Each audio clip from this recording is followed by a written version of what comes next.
listening to the IELTS podcast. Learn from tutors and ex-examiners who are masters of IELTS preparation. Your host, Ben Worthington. Writing IELTS Introductions for your IELTS Writing Task 2. Hello there IELTS students, my name's Ben Worthington, and in this tutorial we're going to look at introductions, how to write them, why you have to obviously write them. We're going to look at your positions that you have to express. We're going to look at how you rephrase it, how you paraphrase it, and we're going to look at some examples as well. This is quite a practical tutorial, so you can grab a pen and you can get even more value from this by just taking notes and then implementing your notes into the next essay you write. Before we start, let me just tell you who I am. My name is Ben and I grew up in England, and I left England when I was about 21, 20, and I went to Spain as part of my university program, and I started to teach English, and I quickly specialized in IELTS. And I got into IELTS because there we can measure the results. We can measure if the teaching is effective. And to get more effective at teaching, I started interviewing experts. And that's how IELTS Podcast got started. And I took the knowledge that worked. And if it worked, I put it into the online course. If it didn't work, I got rid of it. And that's how IELTS Podcast got started. I wanted to improve my own teaching abilities because at first I struggled. I distinctly remember trying to prepare a student for task 2, and I just had an explosion of ideas and I couldn't organize them. And then I found that some sentences were contradicting other paragraphs, and I was like, wow, this is extremely difficult. And you know the crazy thing was? The crazy thing was that I'm a native English speaker. And I was like, how can I be a native English speaker and struggle with an English test? And then eventually I realized there's two sets of skills you need. You need the exam skills and you need the language skills. Obviously, I had the language skills already, but I just needed to perfect and implement the exam skills. And that's what this tutorial is about today. It's all about the exam skills. And we're going very specific. We're looking at task 2. We're looking at introductions and conclusions. Now, many students struggle to write anything at all, and it's a very misunderstood area. These are probably the most misunderstood paragraphs in the essay writing procedure. Now, a lot of students tend to overthink these, especially the introduction, and often try to write the most impressive grammar and vocabulary they know. It's not a bad approach, but I think it could be made a lot easier. And this is what we're going to focus on today. So we all know that the introductions are necessary for writing task 2, but a lot of students don't know why it's so necessary or what the introduction should include. Without an introduction, by the way, you are not going to get any higher than a band 5 in coherence and cohesion. And I've seen essays before. Students have just sent me a 1-paragraph essay.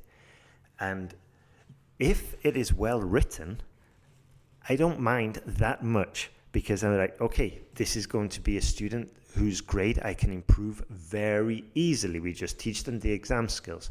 Whereas if it's poorly written and it's just 1-paragraph essay, I'm like, okay, we have a lot to go. Anyway, for the purpose of IELTS, your introduction is the examiner's first impression of your writing. This will allow your introduction will allow the examiner to approximate where your band score might be. So upon reading your introduction, the examiner might think, okay, this is a 6 or a 7, or it's a 5 or a 6, or it's a 7 or an 8. But just bear in mind, you're not only going to be scored on your introduction, of course, but it is important to write a strong one that is accurate, concise, and probably, I would say most important, uses solid grammar and vocabulary. And the grammar is essential here, because without clear grammar, it's very difficult to understand what you might be wanting to communicate. And in that case, we've got a lot. Not only are we going to jeopardize task response, grammatical range and accuracy, but it could also hinder the other areas, because the examiners just don't know what is going on. Anyway, let's have a look what the IELTS essay introduction must include. The essentials, probably less than you think. The two essentials are rephrasing of the prompt and your position. Now, when you rephrase your prompt, it not only shows to the examiner that you've understood the question, but it also shows the examiner that you can use novel vocabulary, that you've got an expansive vocabulary. And if we just refer back to the criteria again, this is lexical resource. So you're showing the examiner that you have got a deep resource of vocabulary and lexical resources. Now, what you should never miss is your position. Now, your position will be derived, your position will come from the prompt or the command. And in IELTS Writing Task 2, that is going to be discuss both views and give your opinion. To what extent do you agree or disagree? Discuss the advantages and disadvantages. Those are usually the three most common prompts.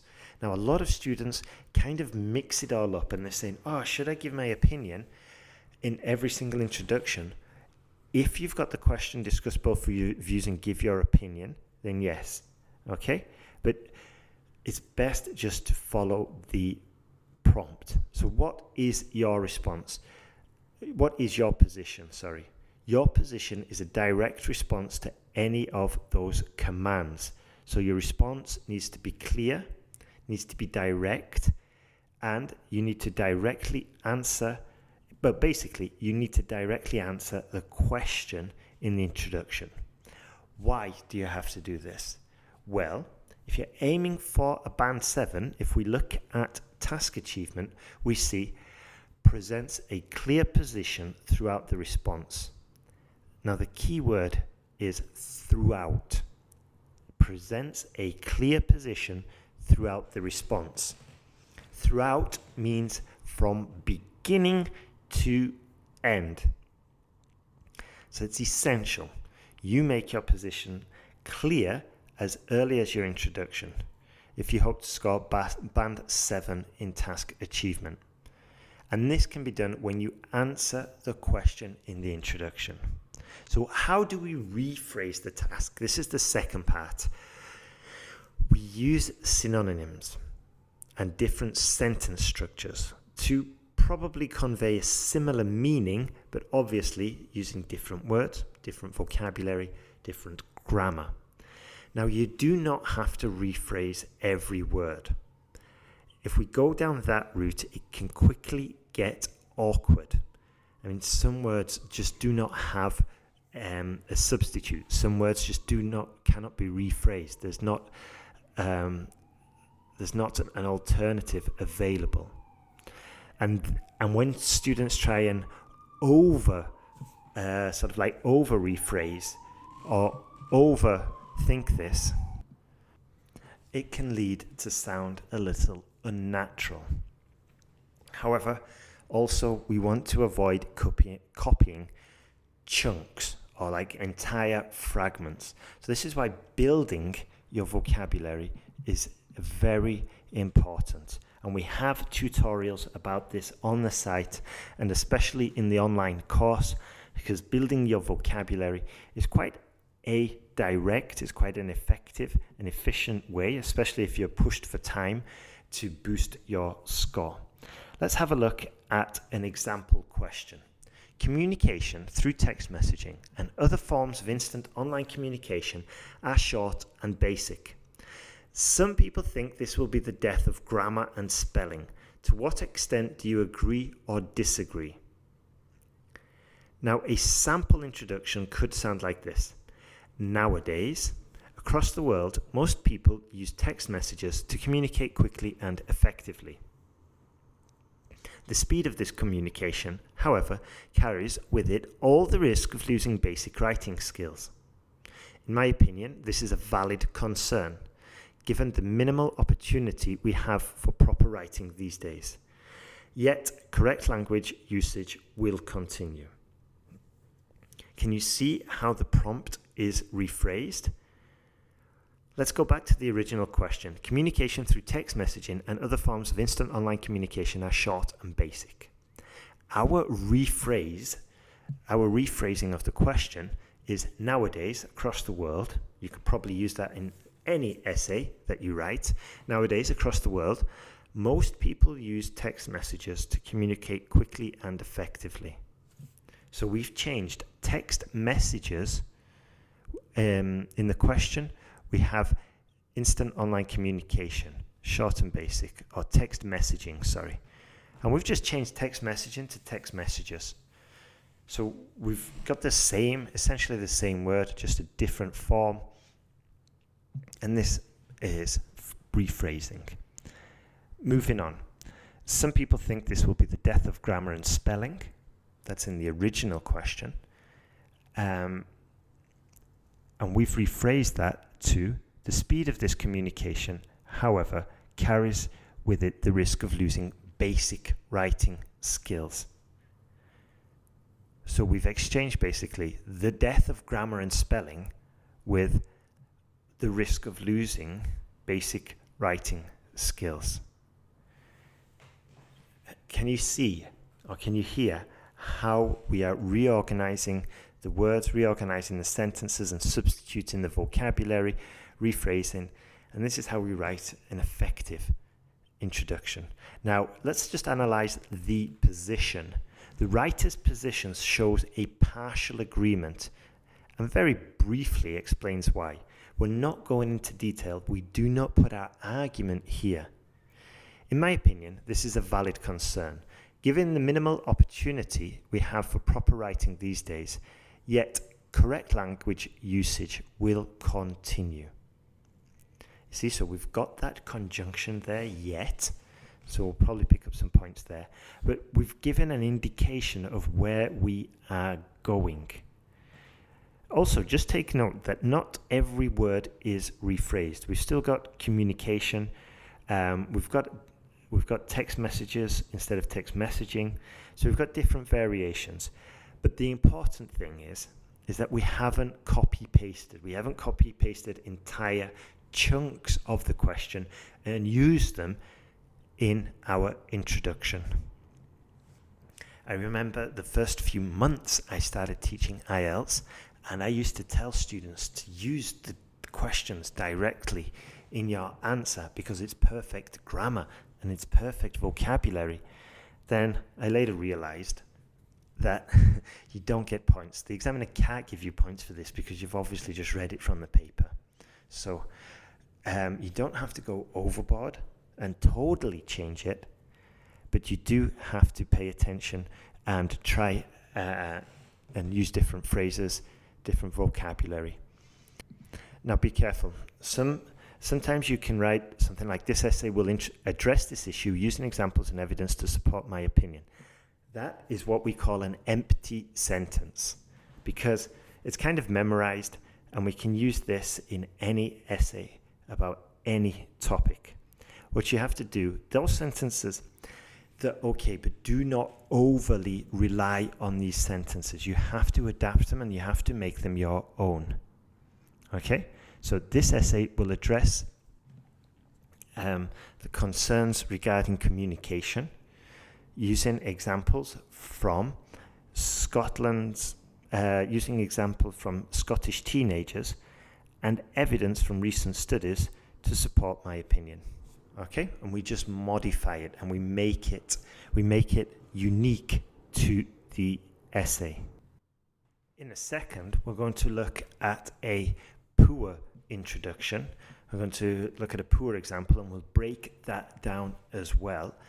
But while we're on the topic of kind of like standardized or memorized sentences, let me just mention what we do with the online course. We give you a structure, we give you a framework. Now, that does not mean you just memorize those sentences. We give you the structure, the grammatical structures you need for most of the sentences, and then you fill it in according to the question. So if you have a question or you're writing an essay about pollution, then you've got to change those structures. You've got to, change the vocabulary, switch out the standard vocabulary and put in topic-specific vocabulary about pollution or about the topic that your essay is covering.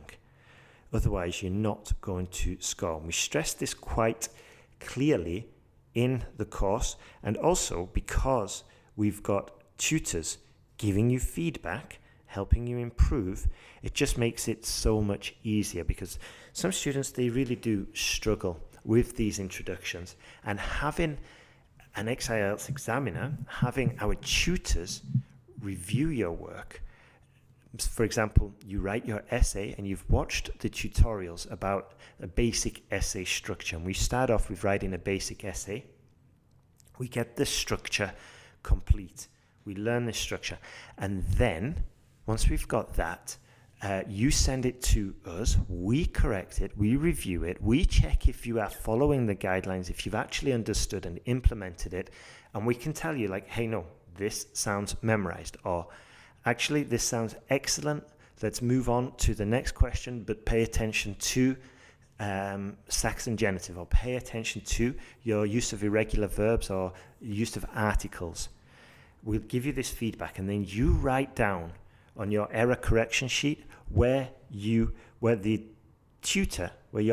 podcast tutor told you to pay attention to. And then the next essay you write, you're going to check your essay for the mistakes that you made previously. And this just makes it so much more easier to improve. And this is why we promise to get band 7, or it's free. We can push you to improve, because we're giving you feedback, and if you're implementing the feedback, you're following the tutorials, it's not as difficult as it may seem. So if you are getting frustrated, then come and join us at IELTSPodcast.com. You sign up, and then you'll get a special offer for the essay correction. That's going to increase in price soon, so I would start moving with that, as are the rest of the courses. They'll probably be increasing in price soon as well. So if you are interested, I would move fast. And also, just remember that it's not as difficult as you think to get the band score you want. We do it day in, day out. We enjoy doing this. This is what we're set up for doing, and we would be more than happy to help you. But it does take action. It does take work. We're not going to sugarcoat it. You do have to put in the work, write the essays, watch the tutorials.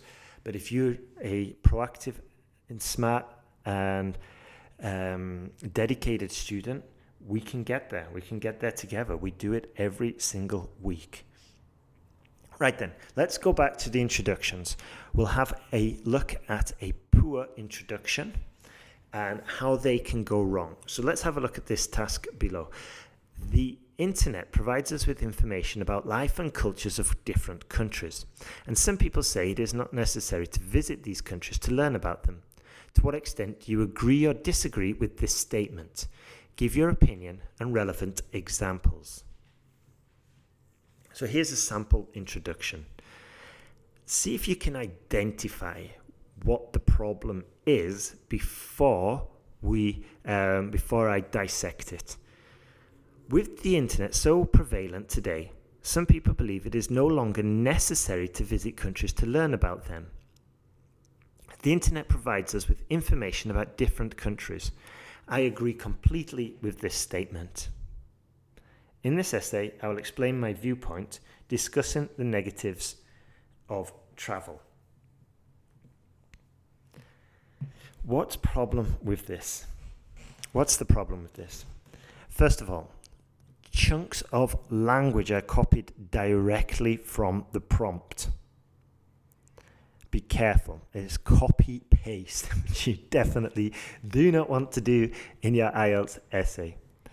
Second problem, the language is choppy. The sentences are not really linked together fluently. A while back, I think it was about a year or two, I did a detailed tutorial about cohesion and coherence, about each sentence kind of leading on to the next one. And this writer did not pay any attention. Now, this introduction is a good example of like how not to write cohesively. One sentence that stuck out like a sore thumb for me was, the internet provides us with information about different countries. I agree completely with this statement. What? It's not even like a strong statement. You know, a statement is usually like a declaration of intent. It's usually something quite strong. This is very bland. It's just like more of an observation. So to agree completely with an observation sounds very incoherent. Finally, in this essay, I will explain my viewpoint, discussing the negatives of travel. That, again, it doesn't really kind of, it's not very cohesive. It doesn't gel together with the previous sentence. I agree completely. Okay? I agree completely with this statement. So we have to rewind again. So one final point is that in the introduction, okay, in the question, it does not ask you to discuss the negatives of travel. It wants to know, the question asks if the internet has made it unnecessary to visit other countries. Okay? Whereas the writer here, the student, has totally misunderstood it and has said, I agree completely with this statement, whatever. Okay. In this essay, I will explain my viewpoint discussing the negatives of travel. The negatives of travel? The question prompt said, the internet provides us with information about life and cultures of different countries, and some people say it's not necessary to visit these countries to learn about them. Now, the big danger here, and I see this day in, day out when I'm correcting an essay, the big danger here is that now, if you write your next body paragraph according to what you wrote in your introduction, in this case, the negatives of travel, you are going further down the off-topic path. You see, your introduction just got you slightly off topic. Well, not slightly, it got you quite off topic.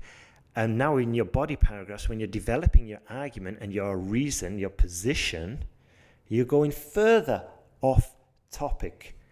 So it's really important.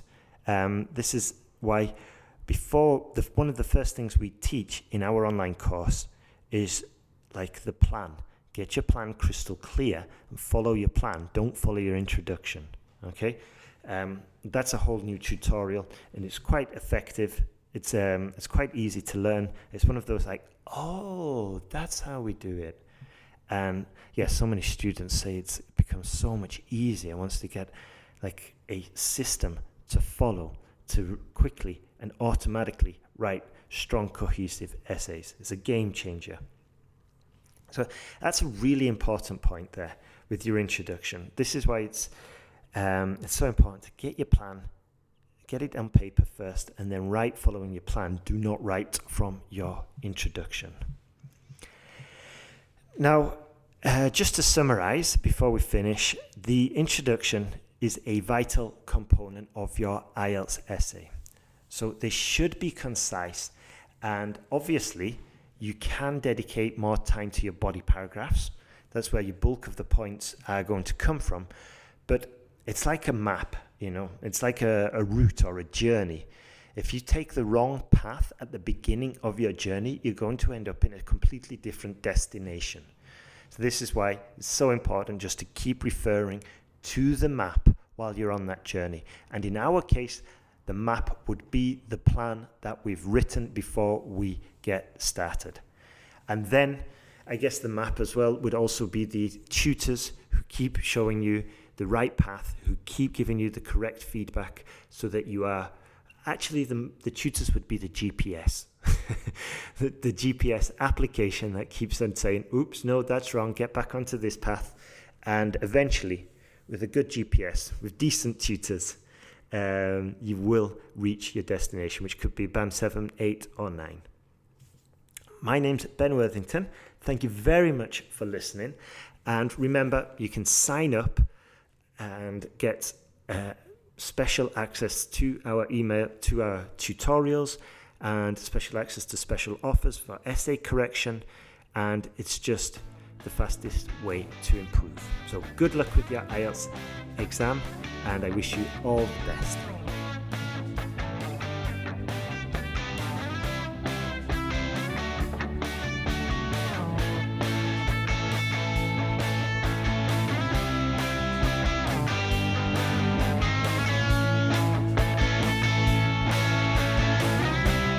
Thanks for listening to IELTSPodcast.com.